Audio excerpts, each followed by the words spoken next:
You are listening to Visionaries Wrestling Network, providing your perfect podcast experience.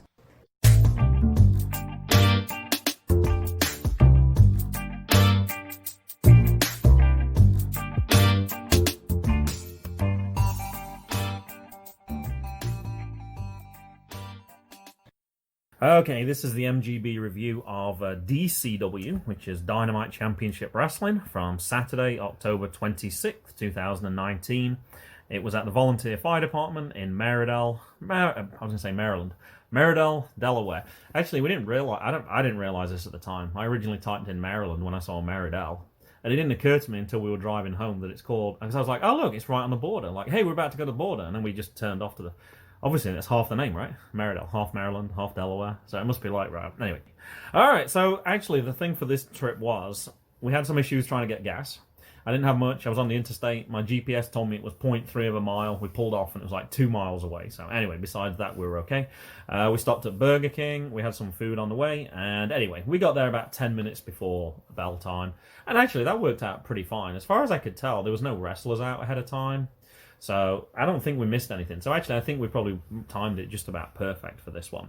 Now, one of the things I wrote down here, I can't remember how it came up, but we were talking about, and you weren't at this event, and I couldn't remember what it was. I was like, there was an event, I was with Jackson, and he was watching TV instead of watching the wrestling.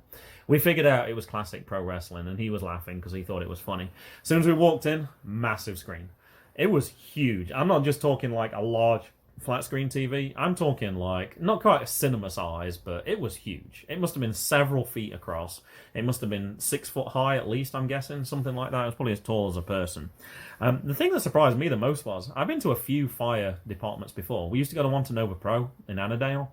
I've been to one that's the Furnace, and we walked into this one. It didn't look like a fire station at all. Unless I'd seen the sign, it felt, I don't know, I thought it was kind of posh. I thought it looked really nice. I was really impressed. We did get kind of lucky. We went in and we were like, uh-oh, where are we going to sit? Like, there were seats that were reserved. There's only really one place we could sit. So we sat to, I guess, actually, as we were facing it, we could see the entrance. So I was kind of okay with that.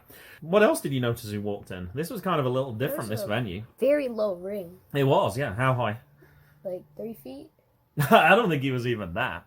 I don't think it was even that. I think it was like a foot. It probably wasn't much at all. But yeah, it was really low to the ground. But that means you could see the wrestlers better. So I was okay with that. So, fun fact. Australia has moved north 5 feet in the past 22 years. How do you know that? National Geographic book. Oh, okay. Those weird but true or something. Yeah. Not weird but true, but like interesting facts book. That's how those continents have moved over time, like in millions of years. Like 5 feet over 20 years is nothing, but you factor that in like a million years, and suddenly you can see how whole continents shifted whole places.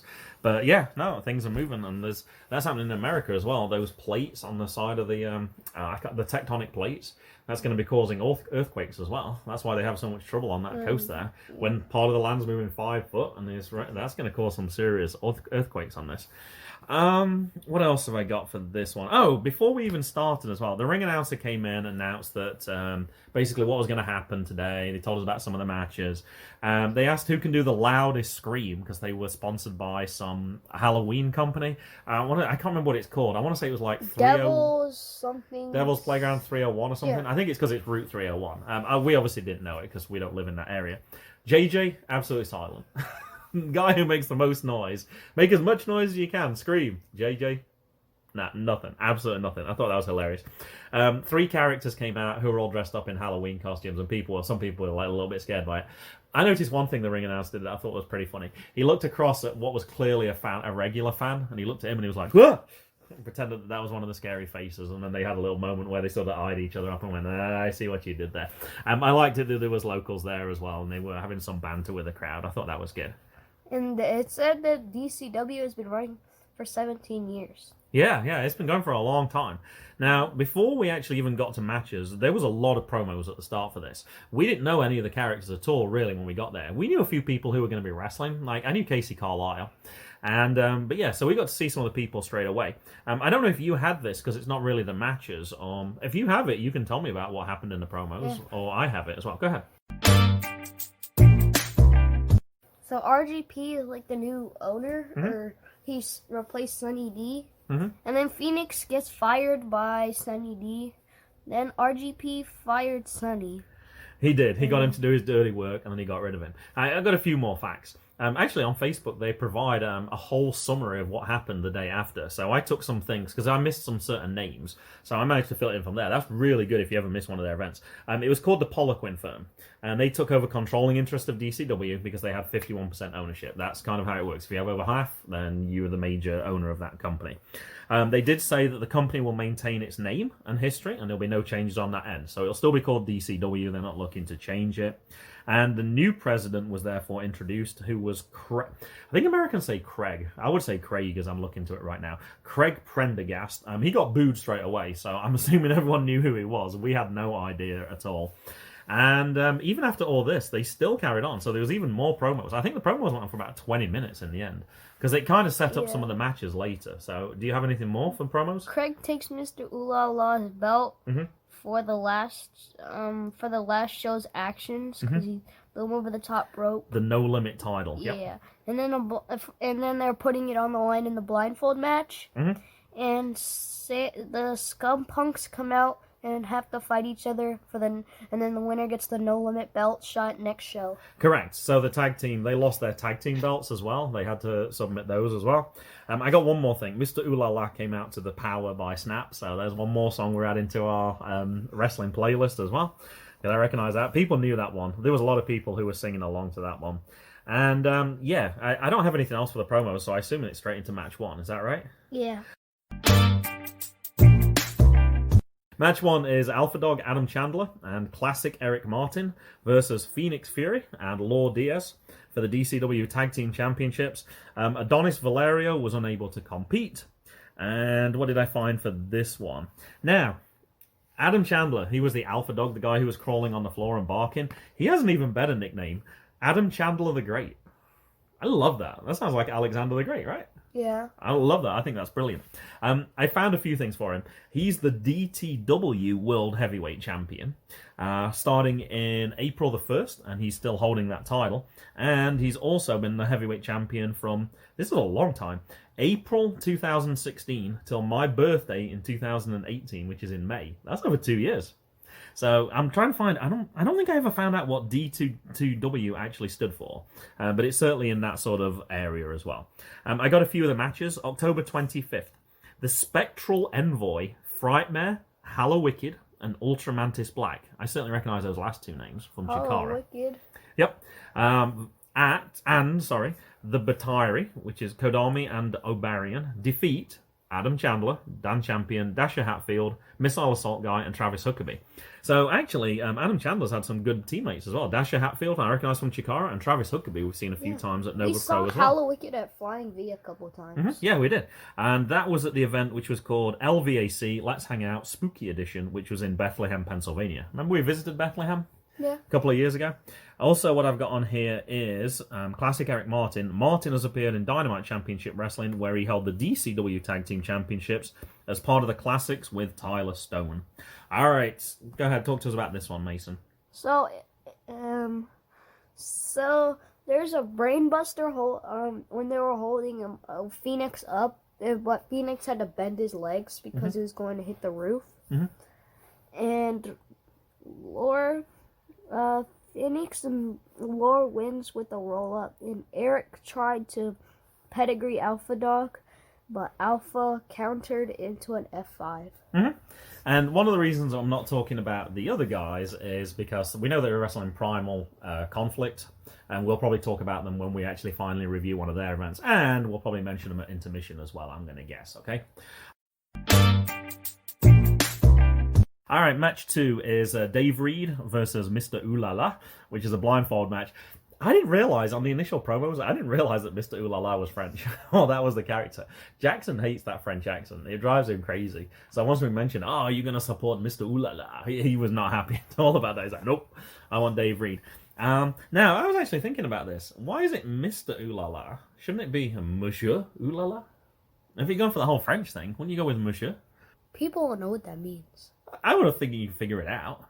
Okay. You could always explain it. Oh, Monsieur means Mr. in French. That's why I go by Monsieur Ooh La La. It would take like 5 seconds to explain. You might not be able to do a French accent. He does a French accent. Oh. I can guarantee he does a French accent, and I'm going to get to that in a second. Now, on Twitter, he retweeted something from David Starr, which I thought was really interesting. Nothing specifically to do with him, but it was something I was interested in. I don't know if you know who David Starr is. I know we've seen him a couple of times. He's very big on independent wrestling, and wrestlers basically having their own rights and staying independent from companies. So he was talking about WWE, a multi-billion-dollar company, doesn't pay for transportation and accommodation expenses for main roster talent, averages a 5% merch split when the worldwide pro athlete is 12%, pays greater than 10% of its revenue generated to talent salary compared to NBA, which is around 50%, doesn't provide health insurance to talent, doesn't provide pensions, gives little to no royalties to talent for usage on the WWE network and YouTube, accepts massive payouts from genocidal, theocratic Saudi Arabian government. I think he's talking about Crown Jewel at the end there. I was interested in some of that stuff. They don't pay for transportation.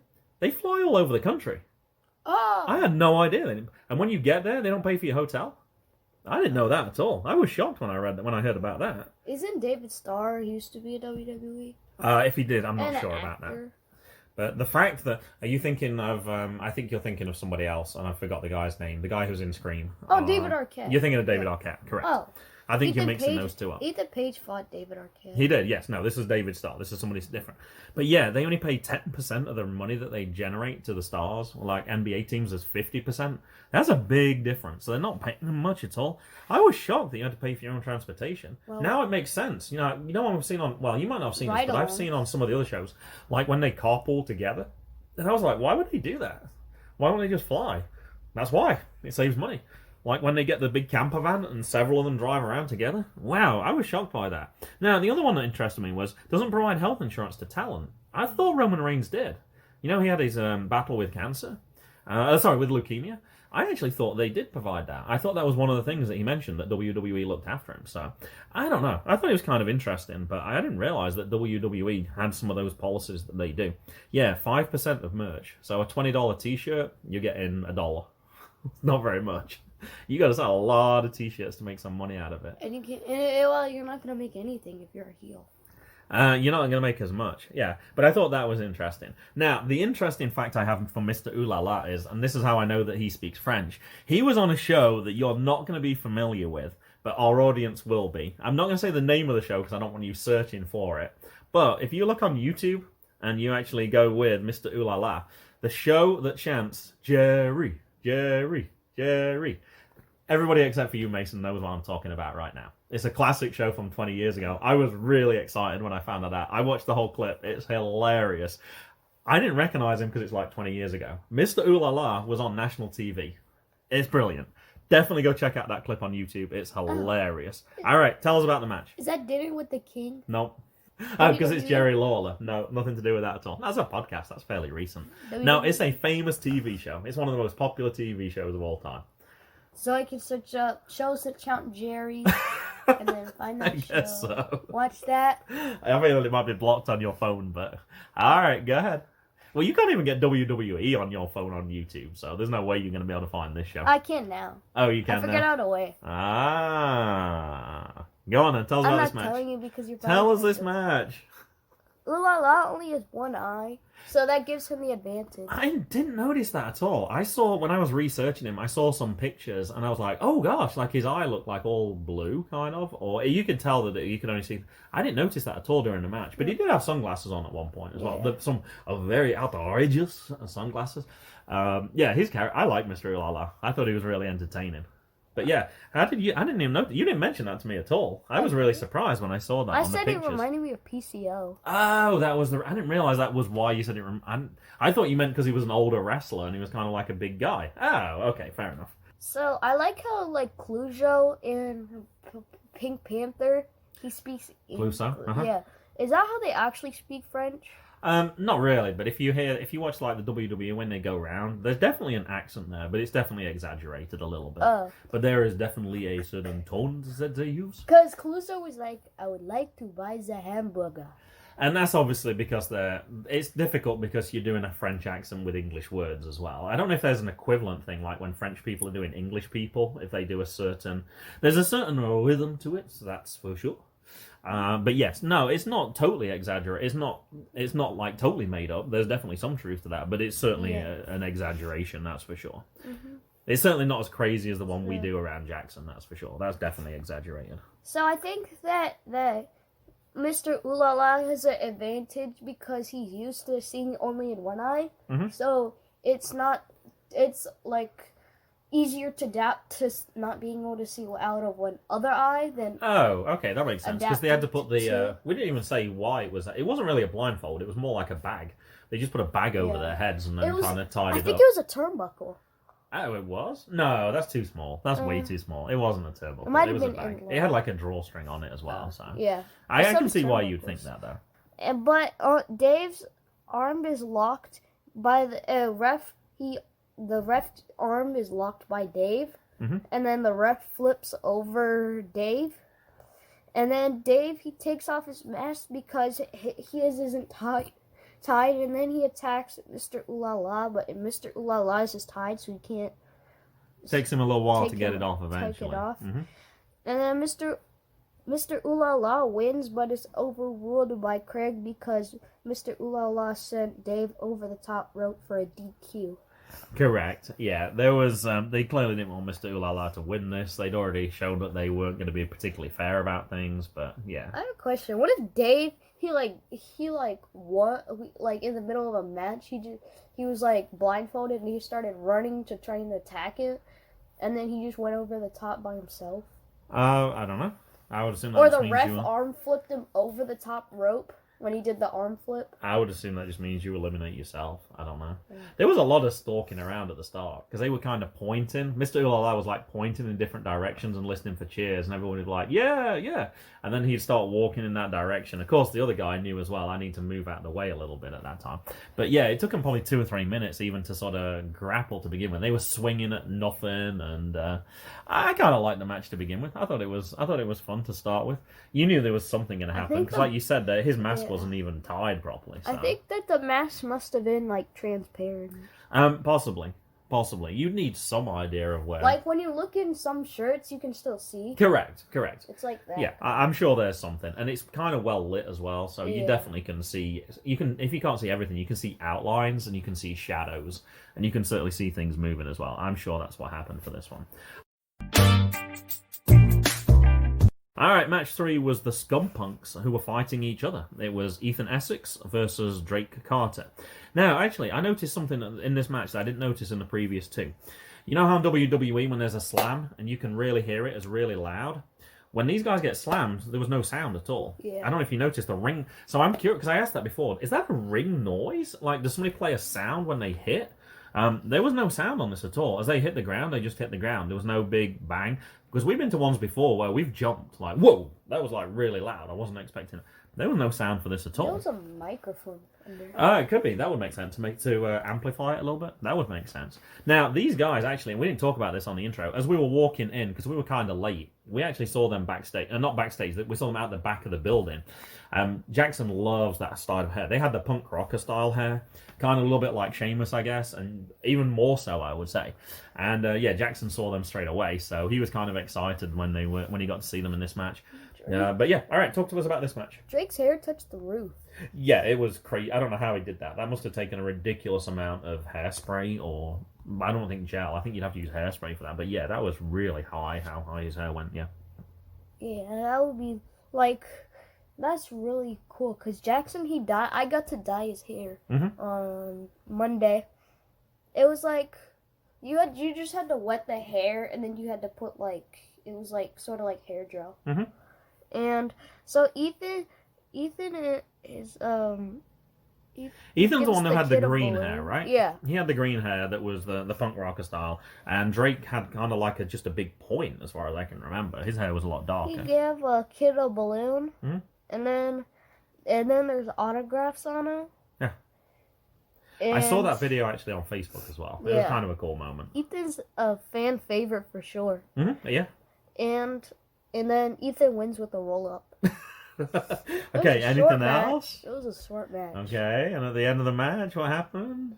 You can take it. I don't want to Drake be... Carter came over and he shook his hand because obviously they are teammates and he was okay with it.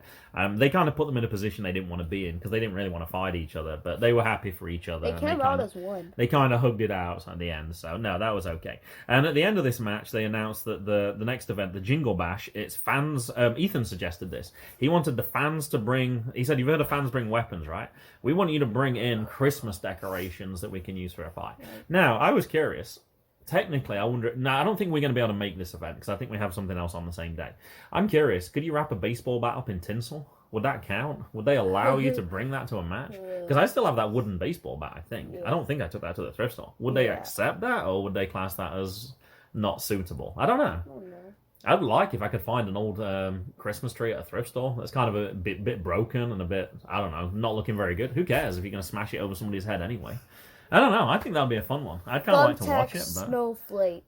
But yeah, I don't know. I don't know how brutal they're going to get with those weapons, but I assume they're going to strangle each other with tinsel. That's what I'm guessing. Or they might wrap each other up in... like a skeleton. They might wrap them up like a present so you can't see and then you can just hit them in the head. I don't know. We'll see what happens. Alright, match 4. This is the Mapleleaf Miracle, Nelson Bauer, and the Homeless Hero, Hobo Harry, versus Swayze, all by himself. Now, Swayze's relinquishment of the Tag Team Championship after he turned on his partner, Zach, the Ripper Connor, at Mood Swing. That was the last event. I couldn't figure that out. I remember reading that ahead of time, and I was like, is this a tag match? Why is there only one person there? I was a little slow on the pickup for this one. I did have Hobo Harry came out to a metal version of Cotton Eye Joe. That might be one I'm going to look for and add to the playlist as well. I kind of like that.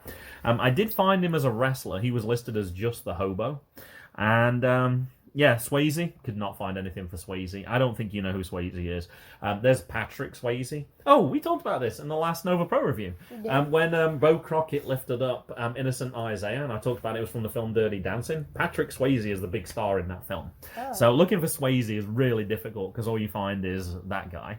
There is actually a wrestler called Swayze, but his name is Bruce Swayze. He was born in 1940. He'd been nearly 80 years old, so I'm going to guess that's not Bruce Swayze. Yeah, because Papa's 1942, so he would only be 2 years older. And I didn't find anything for Nelson Bauer either, except for there's a funeral home called Nelson Bauer. If you Google Nelson Bauer, you get a funeral home. So no, I struggled. I didn't find much. I did find the Hobo, but I didn't really find out anything interesting. So I guess you can just tell us about this match then, Mason. He says, Nelson, you can start for Hobo. He said, yeah, he threw it, man. Start. And then Swayze wins with a tombstone. And then after, Swayze lost. Wait, what? I forgot. All I remember is this... Why don't you look at your notes? This big guy... I was rolling my eyes because you did, 2 lines again for a massive match. Yeah, I know that the big guy came out, but I don't have it on my notes. That's a totally different match. Oh, was? Swayze's the big guy. Oh, yeah. So, yeah, Swayze wins with the tombstone. Hey! It was just a basic, that Swayze was crushing them. He was. They tagged in and out, but it didn't really make much difference. And then when they did high-flying moves, he just caught them anyway. I do remember Hobo Harry had a sign that will say something like, "We'll wrestle for food," which I thought was pretty good as well. I seem to remember at the start as well, but you didn't talk about this either, the fact that when he took his jacket off, Swayze complained about how much it stunk with him being homeless. Like, oh! And then he was kind of using it as like a bullfighter would. He was waving it there, and then Swayze'd run and he'd move it out of the way. And then I think he tried throwing it at him just to try and get the smell to try and put him off and something. But you didn't think that was an important part of this match, so we're not going to talk about that. And that led us into the intermission. Jackson went to the bathroom. We got some popcorn for $2, which you guys said was the... Mason, do you want any food? Nah, I'm good. Jackson, do you want some popcorn? Yeah. And then I got you. You tried one piece. Can I try a piece? And you're like, it's the best popcorn I've ever tasted. What was so good about it? It had lots of butter on it. I had a ton of butter. I took one piece and my hand was covered in yellow. I was like, what the heck? It was from the side mostly. It was, yeah. It was, I think it was the most buttery popcorn I've ever tasted. But also, they couldn't pick up my accent as well. They were like, they took my order and everything. And then they were like, did you say popcorn or hot dog? Because they were both $2. So we had to, because we waited a little bit and then they didn't know what the order was. So anyway, we got that. That was good. And then we came out. The thing I liked about it was wrestlers were just there. They were just walking around. Yeah. They didn't really have tables or anything. Mr. Ulala had a table, but I don't think he was sat there. And we saw the people who we didn't really talk about earlier, which was Phoenix Fury and Lord Diaz, which was good because I didn't catch Law's first name at the time. I just knew it was Diaz, and I was going to look it up later. And we saw they were letting people just like hold their new championship belts and get pictures. So I said to you guys, do you want to get a picture? And obviously you did. So that was kind of cool. I got held like 5 belts. Yeah, we talked to them because I said to Phoenix, I said, you're from Primal Conflict, right? Because I recognized him from the poster. We've tried to get to that event, I don't know how many times, like 4 times, and it's just never happened yet. It'll happen at some point. It won't happen at the next event either, because I think it's next weekend. And we already have something planned as well. So we won't be going to that either. But it was nice to talk to him about that. They said that they didn't wrestle together at that place. And we mentioned the fact that we travelled 2 hours to get to this one, so it was no problem going to that one. So they made a recommendation for us. They were like, oh, have you heard of... Primal Conflict? No, that's what we talked about. MCW. MCW. And we mentioned that we had, and that's the reason we can't get to Primal Conflict. MCW this weekend it's the Hornswoggle one. It's the one in, where we did the air show the other week. Culpeper, thank you. And why they're in Maryland, why Maryland Championship Wrestling is in Virginia, I don't know. But yeah, we'll probably end up going to that one. Jay really wants to go see Swoggle, so as long as he behaves himself, we'll probably end up doing that. We did see Ethan as well. So he was talking to somebody, but once he'd finished, we asked, hey, can we get a picture? And he was cool, and we got a picture with him as well. Is MCW on Sunday? No, Saturday. Good. Hopefully I don't have to party then. No, it's supposed to be on Sunday, so you should be. I looked on the calendar, so we should be okay. Okay, hopefully I don't have a tournament either. Because he said there might be a tournament that week. Do. Have fun at the tournament. Me and Jay will tell you what happened. Jay can do an extra MGB review. He hasn't been on for a while, actually. But yeah, it'll be good to get Jay on if necessary. Or we'll have to find something else. And that was pretty much it. It was like 15 minutes. So by the time we'd met all those people, we went back to our seats. And that took us into match 5, which was JJ Cruz versus Dauger in a Monsters Ball. Now, I just realised we didn't talk about JJ Cruz at all in the promos, which is kind of surprising because he was kind of a prominent character. RGP came out, but JJ Cruz was the annoying guy who had the megaphone and he constantly talked on it. So whatever RGP said, he would basically repeat the same thing. Or he would just phrase it slightly differently. And all you could hear was... He was really annoying, but he was a great heel. So it was JJ Cruz versus, I think it was Dauger, and that's the big guy you're thinking about. I know they had a Monsters Ball on Impact, but I don't really remember what it had. Abyss. Yeah, I don't remember what it entails, though. Like, what is a Monsters Ball? I didn't see anything particular that made this a Monsters Ball. Think about that. There was lots of thumbtacks, I can tell you that. Okay. And lots of tables and stuff. Yeah, I don't see that in this match, though, did there? No. I guess there was other things that we'll talk about once you get into the match. Now, let me talk about... I looked up JJ Cruz. I found there was a podcast that featured him from a few years ago, but there was no link to the podcast. It was like, this week on this episode, here it is. And there was nowhere to click on it, so I couldn't find out much about him. I googled Dauger, and the first thing I got was Charlotte Flair. And I was like, what in the world? I was like, is he related to Charlotte Flair? And then I looked to see what it was. I told you Google's not always the smartest in things like this. It couldn't find anything for Dauger, so it looked for daughter instead.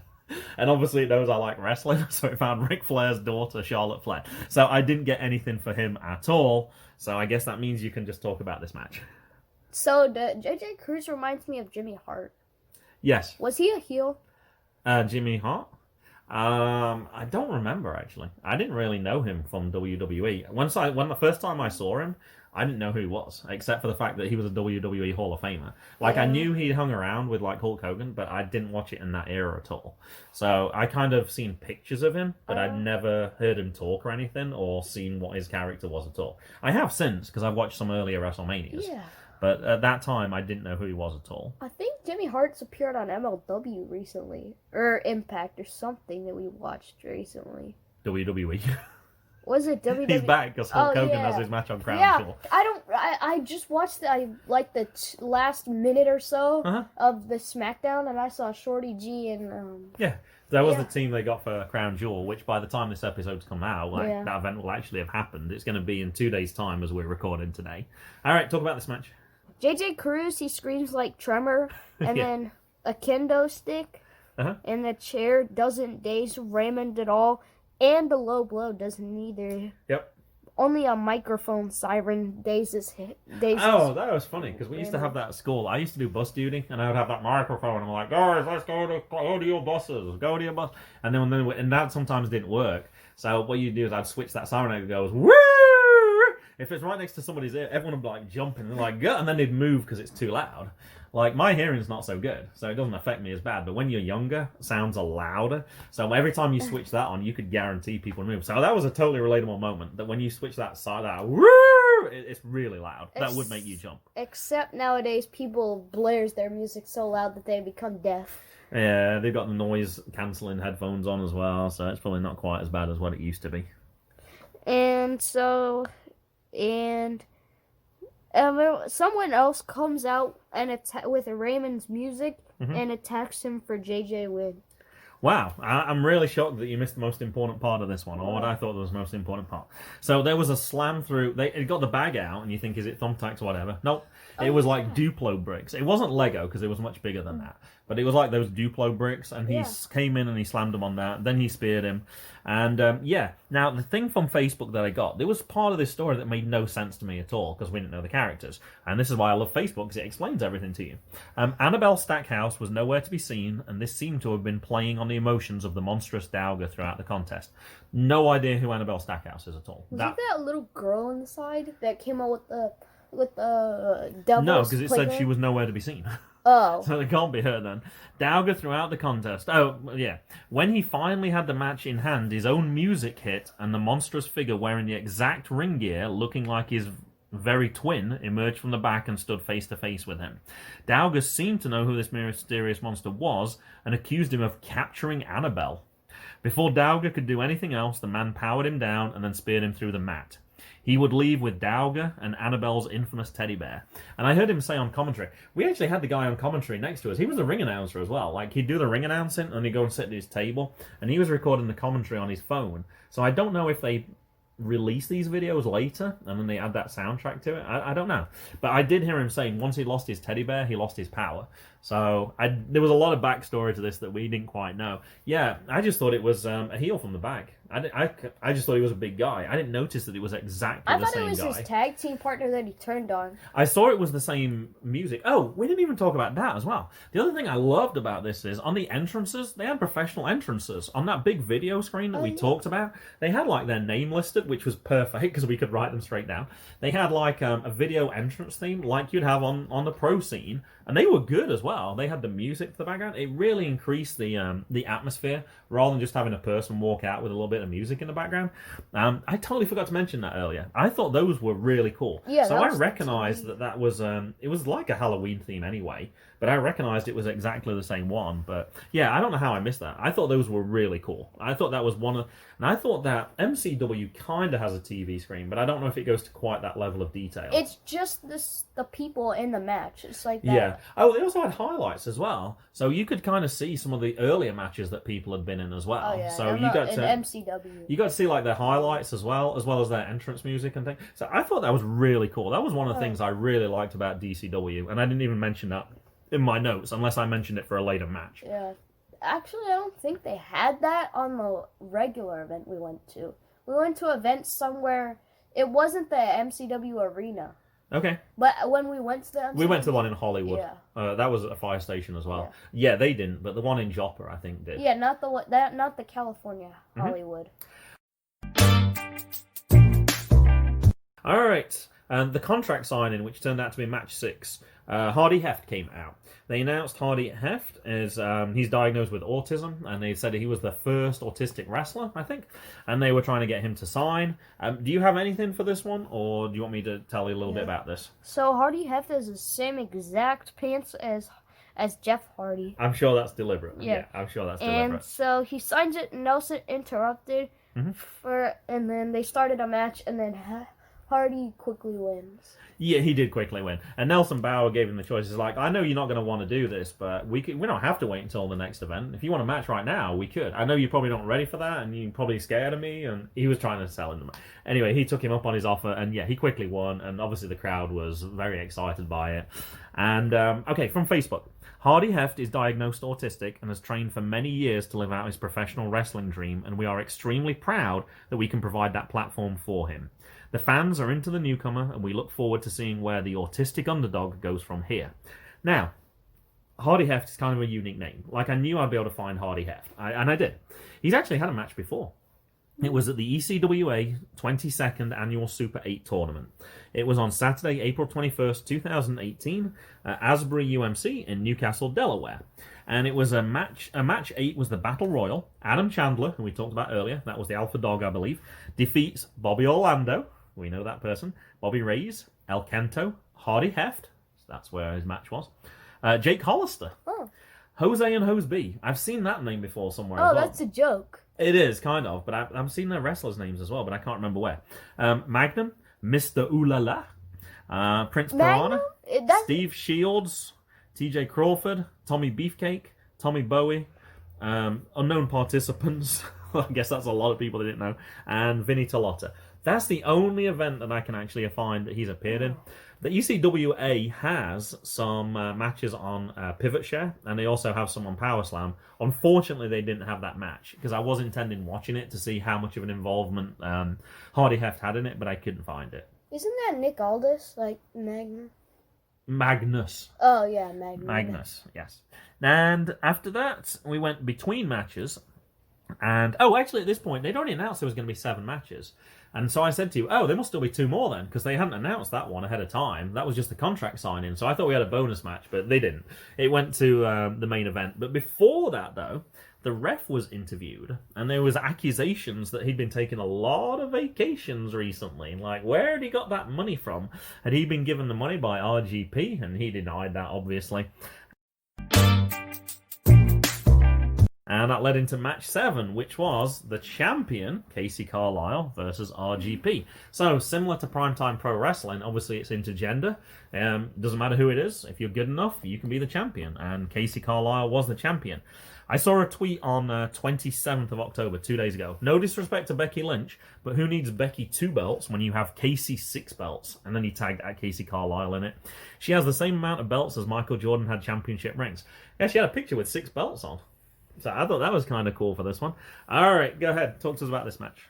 JJ. This was a no DQ match, right? Yeah. That would be an important thing to add in as well, I guess. Yeah, so JJ, he comes out in those wagons.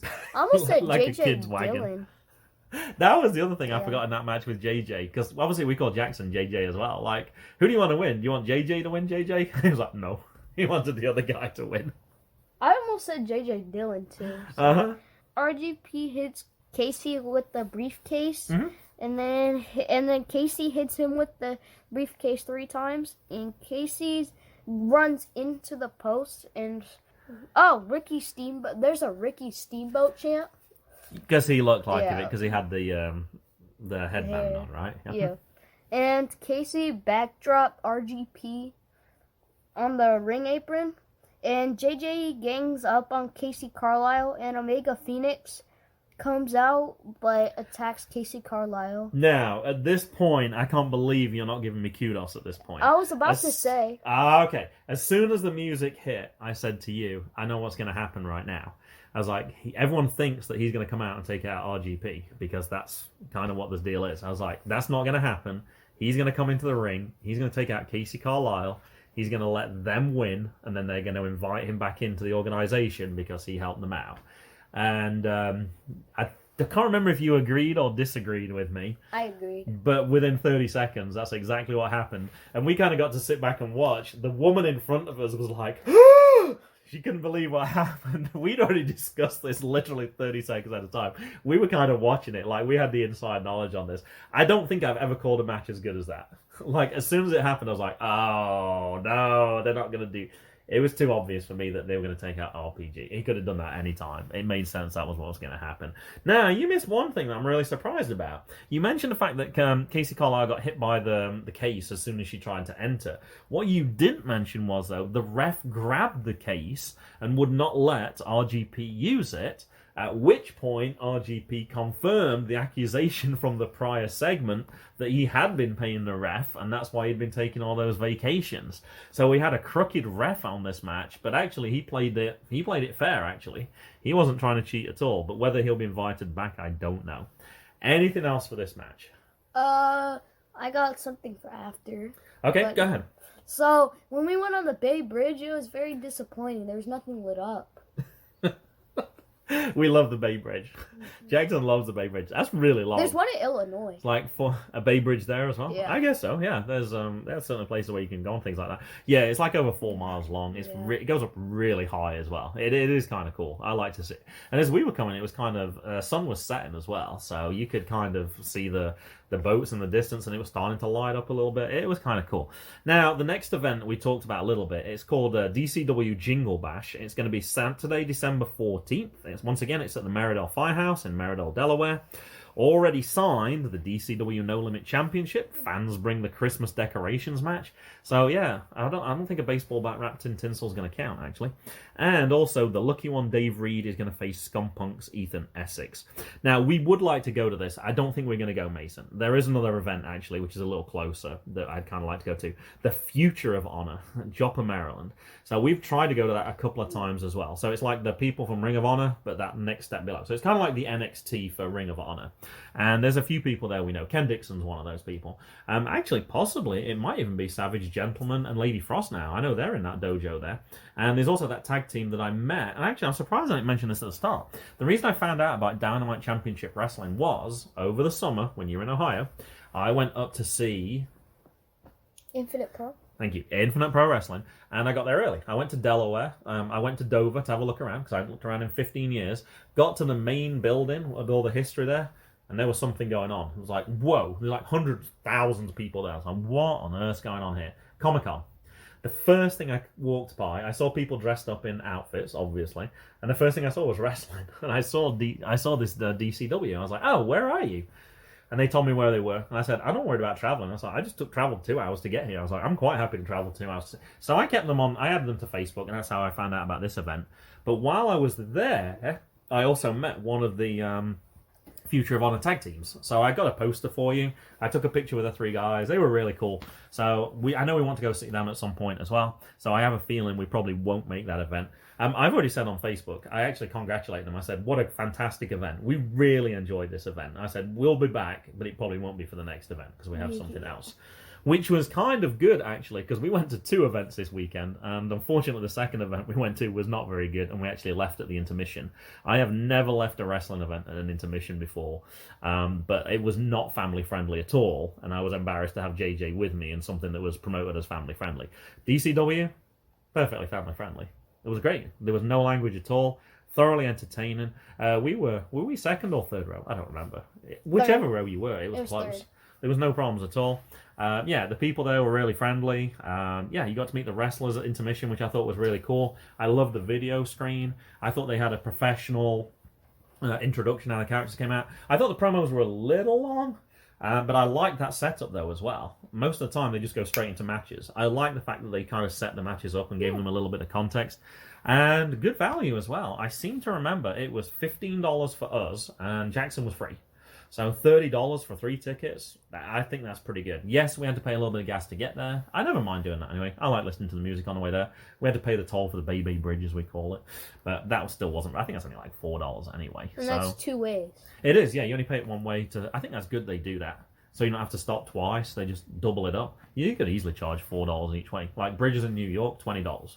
There, $4 because it's Delaware. So that was kind of good as well. All right, anything else? No. We're done. Boom. It's goodbye from me. And it's goodbye from me. And it's goodbye from them.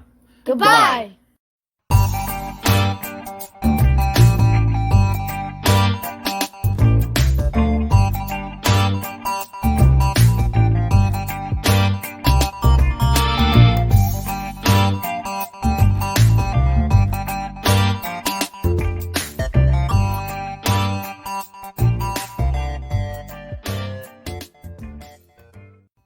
The music was Zigzag by Kevin MacLeod at Incompetech.com. Licensed under Creative Commons by Attribution 3.0. http://creativecommons.org/licenses/by/3.0/ You are listening to Visionaries